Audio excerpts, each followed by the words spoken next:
Hey y'all, Andrew Fannie here. With all the talk out there about a possible housing market crash, it's easy to get caught up in the heat of the moment. But let me ask you, what if the housing market doesn't crash? How might that affect your home buying or selling plans?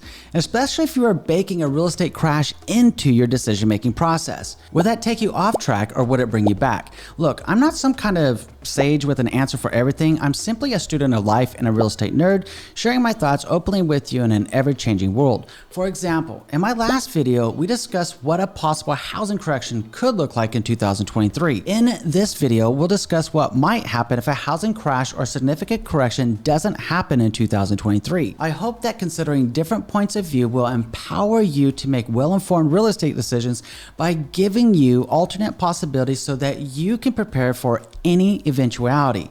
Here's the thing, whether the decision you're making is about real estate or life in general, if you take care to prepare for contingencies, you become ready for anything, which means you'll always be in the best position to win. I want that for you, I really do. So I'm not asking you to take my word for what might happen. Instead, I'm asking you to stay true to yourself by taking a step back from all the rhetorical chaos you might see or hear, including what I'm saying. You be the judge of what makes sense to you or not. And if you don't mind sharing, let us know in the comments what makes the most sense to you. Thank you. With that, let's talk about home prices. Depending on who you ask and where you look, it seems like a loaded topic with vast speculation bouncing from one end to the other side of the human thought spectrum. Some say home prices will tank in the 2008 recession levels or worse. Others say a correction is due. Yet a different group suggests another year of home price growth will continue into 2023. So who's right and who's wrong? Well, time reveals all, so we'll find out as it plays out. Since we're talking about the housing market not crashing in this video, let's see what some leading experts say. CoreLogic in November 2022 forecasted home prices to increase 3.9% through September 2023. What's specifically shocking about this report is after about 5 months of downward revisions by CoreLogic, the November report is the first upward revision. For reference, in October 2022, CoreLogic forecasted 3.2% home appreciation through August 2023. So that's an increase of 0.7%. That might not sound like much, but consider this. A seemingly simple 0.7% increase on a $500,000 house amounts to roughly an additional $3,500 to buy that same house. But of course, that's before we factor in mortgage rates and what they might do. So yes, we'll talk about that in a few moments. Not to be a stick in the mud, but Fannie Mae predicts home price declines of 1.5% in 2023, down from its previous prediction of home price growth of 4.4% in 2023. They made a pretty big adjustment there. Clapping back is Zillow's 2023 housing forecast suggesting home prices will increase another 1.3% through 2023. Home appreciation projections like these might seem out of touch, and maybe they are, but perhaps they're not. Why? Well, it all comes down to the available supply of homes. So let's slide right into housing supply, also known as housing inventory. On a side note, does anyone else find it disturbingly stoic to call our home supply or inventory like it's some kind of commodity? I don't know. Maybe it's just me. I guess it might depend on how someone defines what home means to them. For me, home means my sanctuary that I come to on a good day and bad day and all the days in between. When that door closes, it shuts out the world except for the family and friends I enjoy creating memories with. As such, my home helps me rejuvenate in the environment that I've created for myself so that I can give my best to the world. I hope your home can do that for you too. Now that you know some of what home means to me, what does home mean to you? Okay, so Danielle Hale, the chief economist for Realtor.com, found that active listings nationwide increased 33.5% over last year. That might sound like a massive shift in the housing market, and sure, if we're being honest about it, it kind of is, but not for the reasons some people think. Some people will see that 33.5% increase in active inventory and assume that means 33.5% more homeowners decided to list their house for sale and it's not selling, but that's not the case. In fact, George Ratu, the manager of economic research for Realtor.com, said, with fewer people able to afford a home, inventory is growing even while sellers are pulling back. and the homes are spending more time on the market before they're selling. Danielle backs this up when she says, the decline in buyer demand has been spurred by rising interest rates and continuously growing home list prices that have increased the cost of financing 80% of the typical home by nearly $1,000 each month, or roughly 77.1% compared to 1 year ago, far outpacing the recent rent growth and inflation. So that active inventory statistic is presently like a false positive concerning the actual rate of new listings coming on the market. The amount of new listings coming on the market is actually down 13% from 2021, as you can see in that same report. That said, some enterprising individuals will see a significant change in the numbers and come up with clicky headlines that might sound something like this. Home buyers refuse to buy. Active listings jump 33.5%. Us sellers slash prices. Oh my God, the world is on fire. The zombie apocalypse is coming. Wow. Really?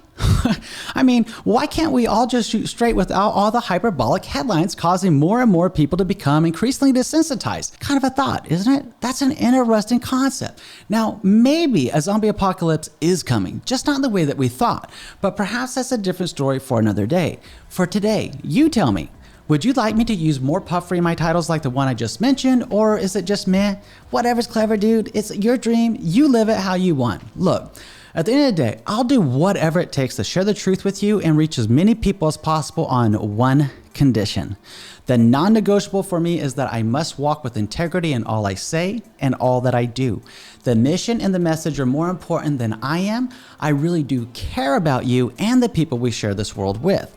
All right, so check this out. In a moment, we'll talk about why someone might want to buy or sell a house even if the timing isn't perfect. Let's look at why an increase in the number of homes for sale might not impact home prices as much as we might hope to have affordable housing again. When talking about housing inventory, we should also acknowledge that the housing shortage plague persists despite the slowly increasing supply of homes. A study commissioned in 2021 by the National Association of Realtors, or NAR for short, found that in the United States, we need roughly 5.5 million more homes to balance supply with demand. For now, let's consider the other people suggesting housing inventory will explode with hundreds of thousands or millions of homes coming on the market from desperate and distressed property owners over the next 1 to 2 years. Now, to be fair, it's easy to get all fired up if a headline sounds like this one. Foreclosures skyrocket 100% in the last year. Banks kick people out of their homes.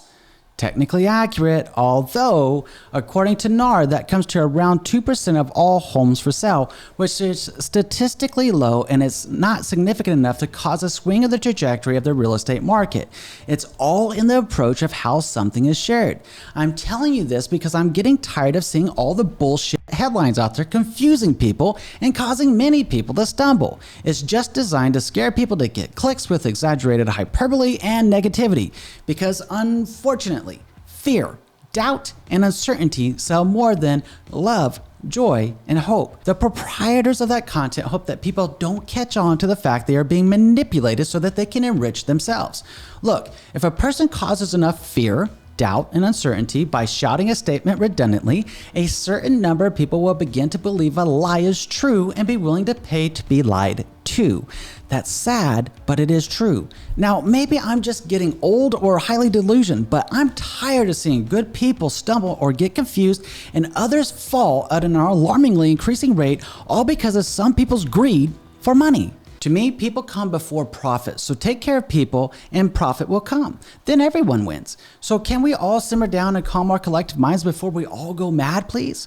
A good start is to stop buying into the nonsense designed to prey on your fear and focus on seeking the truth versus a catchy headline or a smooth speech. On a side note, isn't it interesting how many different points of view abound from one single question? So what's your point of view? Will the housing supply go up, down, or stay about the same? When discussing housing market forecasts, we should also consider the motivations and reasons why people buy and sell homes in less than ideal times. But before we do, consider this for a moment. Fannie Mae recently made a downward revision to their total home sales outlook for 2023 from 4.98 million homes to 4.47 million housing units. Keep in mind, this is a recent projection that accounts for the housing market turbulence, the mortgage rate volatility, and the uncertain US economy. To say it another way, that's a minimum of 4.47 million fellow Americans selling their house, which means that's a minimum of 4.47 million people that are estimated to buy those places to call their new home. Now, logically, one could say, hey, let's multiply the 4.47 million by 2, and that's the estimated number of people selling and buying homes in 2023, which comes to 8.94 million people. But not so fast.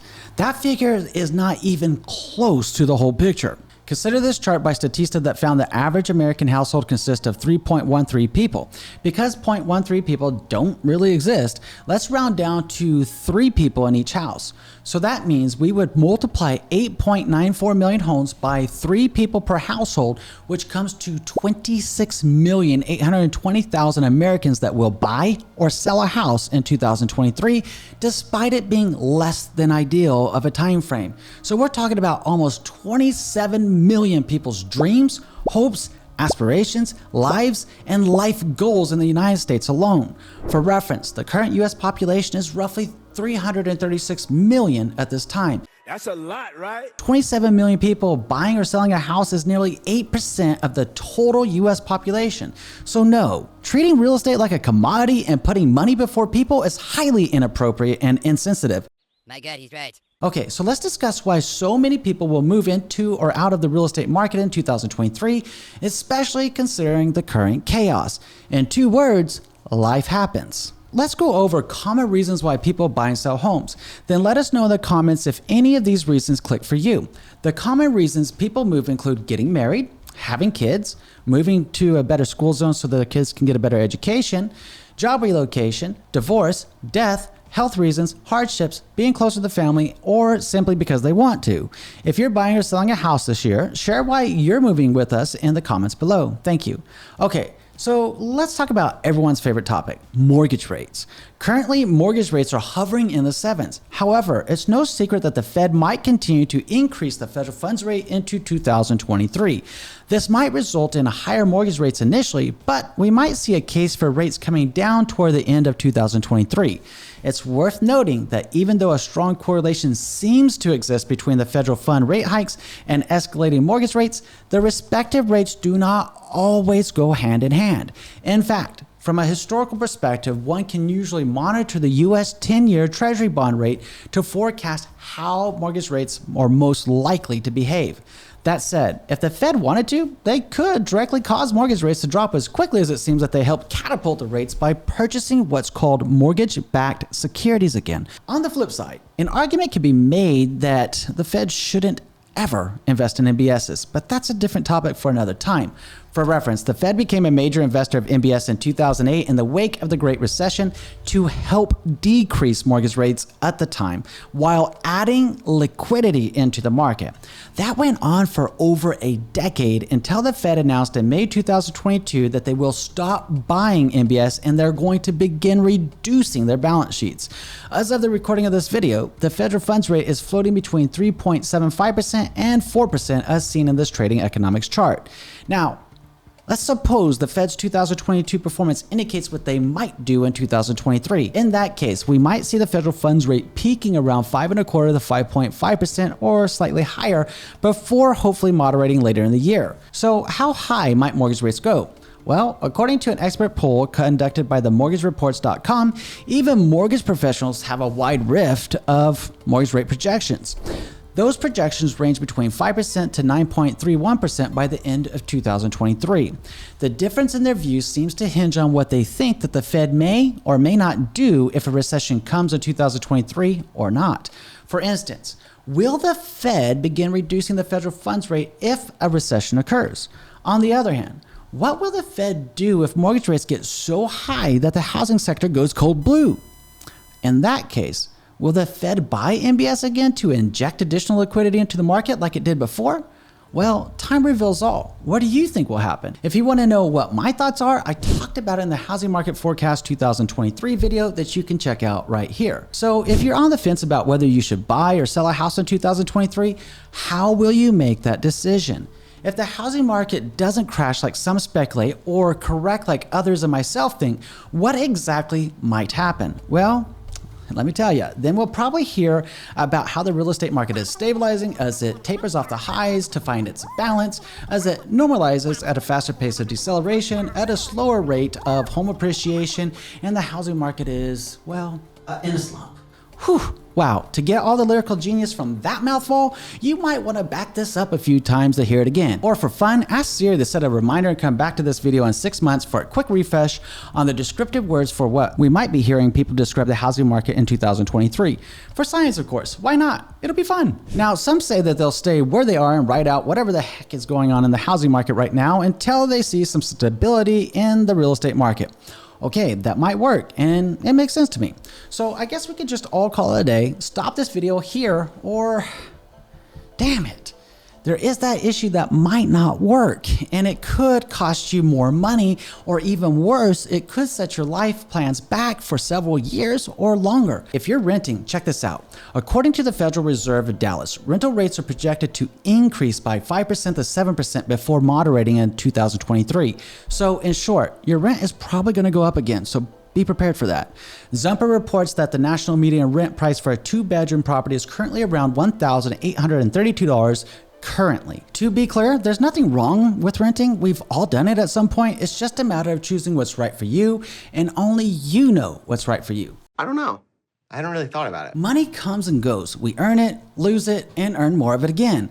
On the other hand, it might seem like time comes and goes too, but it doesn't. Time is the one thing we can't get back. Once time is spent, it's gone forever. In fact, it's history. So we must make the most of our time in each moment and do what is right for us for the reasons important to us when we have the opportunity.